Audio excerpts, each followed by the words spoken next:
There is this video circulating on social media of a pastor in Kenya who asked the members to fast till they meet Jesus Christ.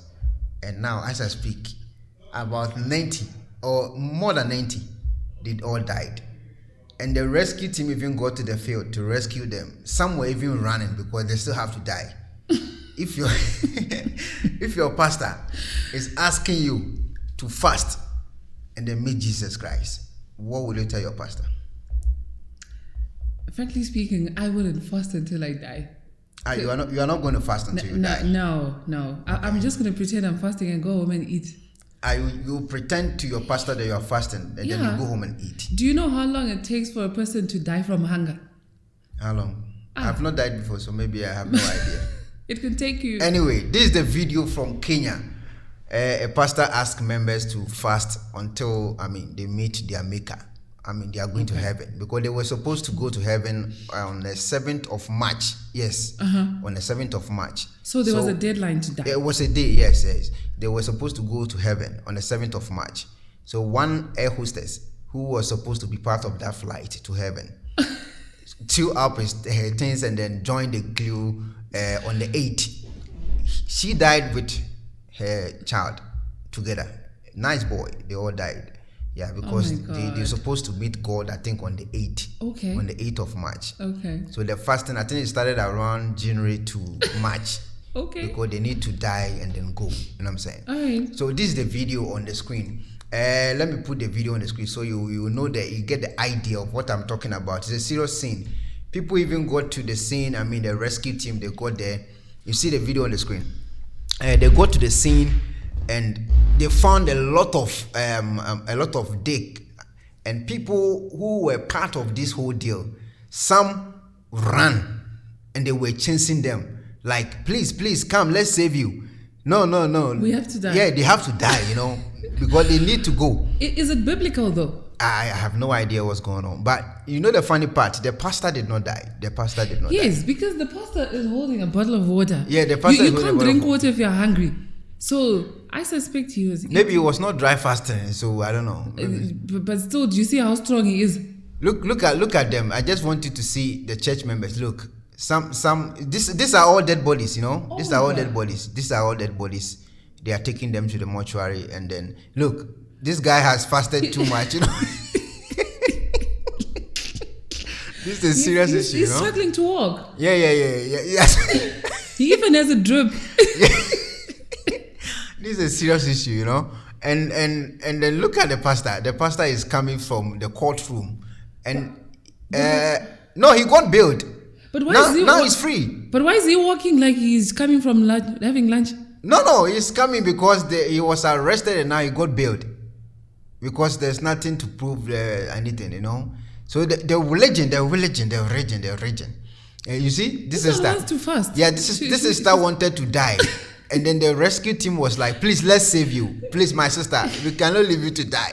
You see, they are still advising him. Please go with them. Please go with them. Don't die. That's why they're giving them drugs. So I want to know, what exactly can the pastor tell these members that will make them think like, fools? From my experience as a Christian, I feel like Africans, we are brainwashed. Too much, eh? Yes. And the other thing is we are so desperate. I don't know, is it because of poverty? We end up doing things that you can actually see that this does not make sense. It's not even biblical. Yes, but because you have so much faith and you believe that maybe if I do this, my life will change, Maybe if I do that... this one is not life-changing. This one is dying. Yeah, you'll be told that everything... You know what these people do? Probably they were told to surrender everything, like all your property. But anyways, you used to be a church. You used to be a church girl. Yes. I talked to you sometime way back, and then you were telling me about you being a church girl. What happened? I was going to a certain church, and this pastor, he was a preacher, and he was not a prophet. He was just a pastor. He would preach and we go home. Okay. All right. Then there's a time he just came on a Sunday and he said, "I'm going to Ghana." I now have a spiritual father. The pastor said he's going to Ghana? Yes, he said, "I'm going to Ghana. I now have a spiritual father in Ghana." Okay.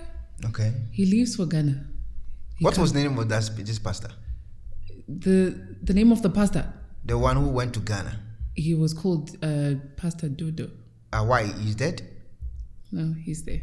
He's still alive? Yeah, but I don't know if he's still a pastor. I don't know. Okay. So he went to see Pastor Boateng. What? Which Boateng? I am Boateng. So I don't know if it's your uncle or... he's called Pastor Boateng. Pastor Boateng? Yeah. That's the name, Pastor from Boateng. Ghana. Yeah. You don't even know the first name. It's Pastor Boateng, No, yes? I don't know the first name. He's called Pastor Boateng. The moment he came back, he was now a prophet. The moment he came from Ghana. Now he could actually call you and tell you everything, what you ate, what you're thinking. And we sat down with my fellow worshippers and we were like, okay, from the Bible, I believe that prophecy is an inborn thing. You know, you're born a prophet. You don't just become a prophet overnight, unless obviously there's something that you're doing that's not right. So for our own safety, we just left the church because it was no longer making sense. And now he's driving big cars. You can just see that the lifestyle has changed. He now has money. And is it Reverend Kusi Boateng? Yes. Reverend Kusi Boateng. To be precise, yes. Yes. Okay. So your pastor had a spiritual father called Reverend Kusi Boateng in Ghana. Yes. And after your pastor went to Ghana to see his spiritual father, that's Reverend Kusi Boateng, he came back and then he started prophesying. He came back a prophet. So you were lucky you have a prophet. So what's your problem? Why would I want to be told about what I ate? I don't want to be told about things I know. Okay. Why should you tell me that you ate bread? Of course I know it was bread. I ate bread. I bought it knowing it's bread. So when he came from Ghana to Zimbabwe, he was telling you guys what you eat, what you wear, this kind of stuff, yeah? Yeah, he will tell you everything. And obviously all those things they so the eyes are open too much, the level that you can even see what you guys do in your house. Yeah. Okay. So now you're thinking... So you were lucky to have a good prophet. Well, there's no luck. Okay. There's no luck. What we need from God is salvation. Okay. We need deliverance. Okay. People are going through stuff, but you need deliverance. You need salvation. Okay. When you die, you go to heaven. But this thing of telling me about things that I already know, I'm seeing who's Samson, and you tell me a name of my brother or my cousin or whatever. So what? Meanwhile, you know your brother is called Samson. Of course. Okay. I've been calling him that for more than 30 years, so I know. So there's no point. I feel like if you can't deliver people, then to me personally, prophecy means nothing if there's no deliverance. Because what you need is a change. That's why you are going. So that was when you started to say, no, I'm done with these guys. Yeah, I just stepped out and I started worshiping God at home. Okay, now let's come back to Kenya. They are dead, almost 100 plus. They are going to meet their maker. They were supposed to meet their maker on the 7th of March, but maybe a flight delayed. So they stood back and then until 8, and then they started dying. And I don't know who created that holes for them, because I think when you want to die, you just sleep in the hole and then you die. You know what I'm saying? So they were digging them from their own grave. You know what I'm saying? So they were digging them before they got hungry. Eh? I don't know. Maybe they died in the. I don't know. I don't know how this whole thing happened. It's funny, but it's dangerous, It is. Religion is a very dangerous thing. It can be manipulating. People can just manipulate your mind, tell you to do something, and all of a sudden you just go straight to do it, and then you are gone. And from my thinking, I think they were told to empty their bank accounts. And exactly. This whole air hostess sold everything and gave it to the pastor. Yes, give it to the pastor, surrender your life. But my problem is, if you are going to heaven, you are going to meet your maker. Why must you sell your things and give it to the pastor? Because you are going to heaven. Because also the pastor is supposed to die, right? Yeah. Because everyone else. But at the end of the day, the pastor did not even die. He's very fit. Very fit. He's drinking Vortic, Yeah, you didn't even get a drip. You're drinking natural mineral water, It goes back to that brainwashing, and I think it all goes back to poverty, because you can't have a pastor who preaches every Sunday saying, receive your miracle, receive your job, receive your money. Yes, you can receive those things spiritually, but you need to work. So now these people, they deceive them, because what's funny is when a pastor wants money, like to buy a car, they can announce in church, our pastor needs a new car, this one is giving him problems. They want you to give money. But when you come with a problem, he wants you to have faith. So what's the religion experience life in Zimbabwe? In Zim, being a pastor is a very good business. Yeah, it's a lucrative business, You can make good cash, Serious money. I'm talking serious money. Those people, they go to church. So the Ghanaian pastors, they come to Zim? Yeah, they've got spiritual children. And they got spiritual children in Zim? Yeah. Then it means Ghanaian pastors are too powerful. Because they are the spiritual fathers. I don't know what you guys do in Ghana, but... They are spiritual fathers. Churches in Zim... Their fathers are in Ghana? Yeah. Wow. One of the fathers in Ghana. The other big pastor in Zim... The spiritual father was... So let me ask you this. This is going all around. We're talking about something different here. You heard about this gold mafia thing. Yes. And then this pastor, is it Hubert or whatever? I don't know. The angel Hubert or whatever. Angel, yeah. You are from Zim. Yes. When you heard this news, how do you feel? Well, it was really touching, but it's not like there's anything you can do about it. Because when he preaches, when you listen to his sermons, he is... telling people to have faith, to enter his business classes, to teach them how to make money, how he got to the top, how he started at the bottom and he picked himself up to the top.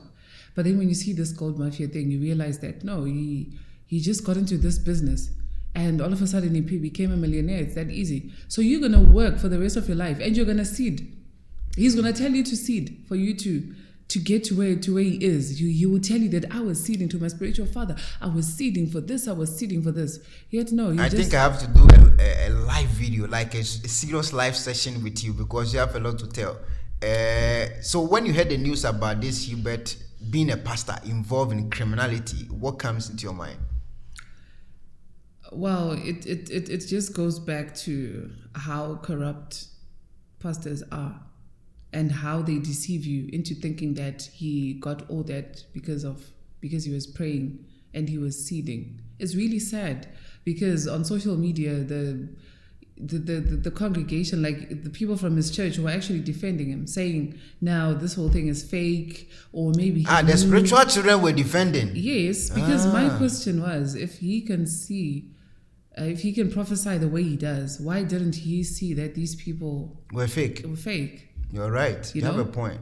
Yeah. Why didn't you see that these people were fake and they were trying to get information and stuff like that? So the spiritual children were defending him, and it just shows you just how much people have been brainwashed. So whatever you say, what they do, these pastors, they start by brainwashing the whole congregation. So it's whatever this pastor says is final. Case closed. Nobody complains. So he just went back to his people and they said, no, I knew, so I was just playing along. But, well, he said a whole lot of stuff. Like he brought out a whole lot of secrets and information. So how is the life in Zimbabwe? Are people really suffering over there?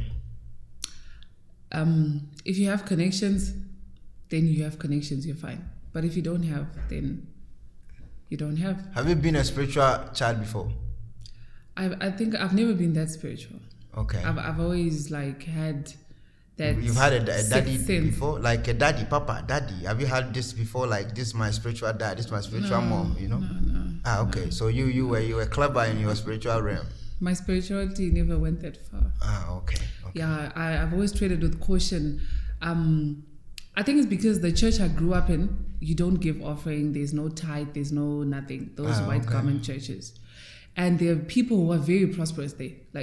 So now when I moved, I think when I was 21, that's when I shifted. And then you go to this church and they tell you that if you do not seed, you're not going to prosper. But I'm thinking, the church I came from, there are people who are very wealthy, not just rich, wealthy, but they don't even give. They don't even do anything. So you just start asking yourself, are they just conning people? Because people, they are not giving anything, but they're rich. So here they tell you, if you do not seed, if you do not tithe, if you do not... I don't say there's anything wrong with it. If you feel it's good for you, it works for you, then do it. But it shouldn't be they shouldn't make you feel guilty for not doing it, Like, if you don't do this, you will not achieve this. Because there are people who don't even go to church. So what do you have to say to people who believe too much in this pastor kind of thing? All I can say is open your eyes. And if you really know that there's a God in heaven who answers everyone, because God gave us dominion to say a word and it will be established. He said, call unto me and I'll answer you. He never said, go to your pastor to call unto me. You can call unto God and He will answer you. You don't need a middleman. So if you still believe that you need to go through your pastor, you need to do this through your pastor for you to achieve this, then you're done. Yeah. Hello, Ebusiafo. So, Pesifita Asracha or for dear, and then now for Wonkodom is unique laser whitening. Unique laser whitening. Our toothpaste to strong quam. What did you choose? Say, and ma was saying a fita. Na eye fita non sono. Na a ye and carbonate beer a wo no mu beer. Any tea stain, coffee stain, smoking stain, beer. Unique laser whitening product. Ebe yi ni nyina free so ama kama. The obani say utu so na odi bi egu o brush do so. Na odi etwitwe osini so nyina kama. Uwie a enhuhuru wenum gya no wenum saa. Nti fra unique laser whitening e wo 07999792330.